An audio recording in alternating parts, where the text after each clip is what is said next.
But how about pirates boarding ships off the coast of Somalia? It's been a big headline the last few years, as you know, but now there's a new market for security. Some of these transport companies, we have a fascinating interview on that straight ahead. Markets now all over this big gain for stocks, which we'll get back to, but this is a fascinating story. We've heard about how pirates can be a big threat. You had the Maersk, Alabama, that hijacking off the coast of Somalia back in '09, and that was not by any means an isolated incident. A new report out adds up the total cost of maritime piracy to the global economy last year. The number it comes up with is about $6 billion, and our next guest can speak directly to all of this. Alex Popovic, the CEO at Greyside Group, global security firm that does provide anti-piracy security. He's in Phoenix now, but he's been on, haven't you, Alex? You've been on some of these ships at the moment when the pirates came on board. I mean, before we even talk about the cost of all of this and what's being done and how companies are combating it, I mean, I don't know, what's that like? Well, thanks for having me, first of all. It was quite hair-raising. When we started down this road with a company of getting into the business of piracy, I wanted to experience firsthand what it was like out there to be able to understand the business dynamics and can we penetrate this market.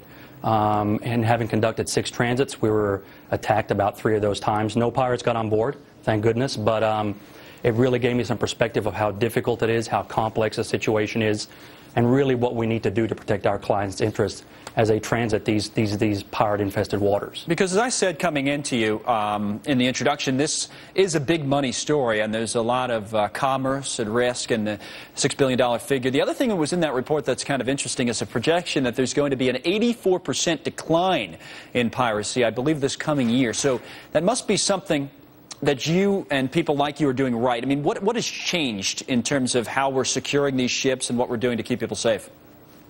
I think there have been several combinations of factors combined together which have really stemmed and helped curb piracy.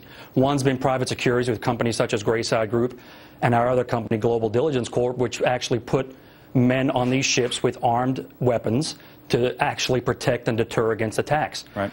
The other was the increased presence of the European Naval Task Force out there, along with other task force from combined nations around the world, which are actively patrolling this vast swath of ocean out there, totaling about 3 million square miles of water.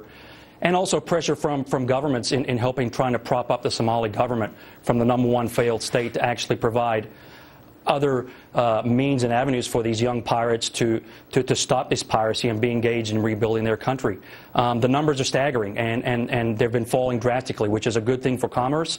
You'll have about 23,000 to 25,000 ships transit through the Gulf of Aden annually, and the numbers have dropped drastically. Last year, only 36 attacks occurred on ships, compared to 176 the previous year. Only 5 ships were taken. The previous year in 2011, 27 were taken. So it's a big, big business. These pirates recouped about $500 million, roughly give or take, year to date in just ransom payments alone. You're right in the middle of that. I mean, I don't know how much operational detail you can give us, but what do you guys literally do? I mean, they come to you, say, hey, Alex, we need security, and then what does that look like on the ships?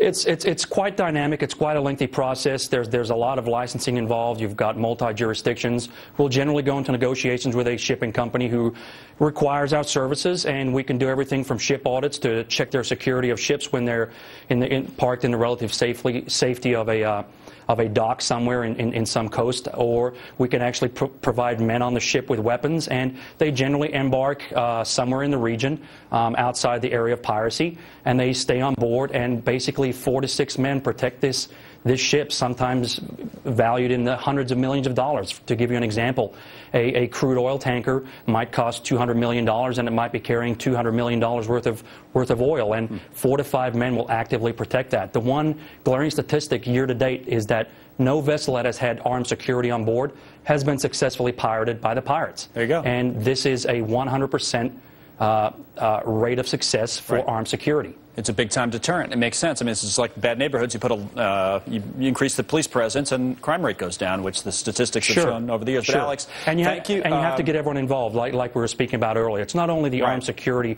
or private companies such as us. It's governments, the nation's navies. It's the governments. Just as recently as Monday, President Obama approved training and military sales to Somalia, a government we just recognized this past January after 20 years of lawlessness. It's the #1 failed state in the world. You have over $12 billion worth of commerce going past Somalia on ships. And these pirates were basically young thugs high on drugs, go out there in ships with guns and attack these seafarers. And it became a very, very lucrative business model. You guys are doing a lot of good work on that. And I don't mean to cut you off, but there's a lot more on this at foxbusiness.com, a lot more detail that we could get into, so people should check that out. But Alex Popovic, thank you very much for coming on. It's fascinating stuff. Thanks for having me. Okay.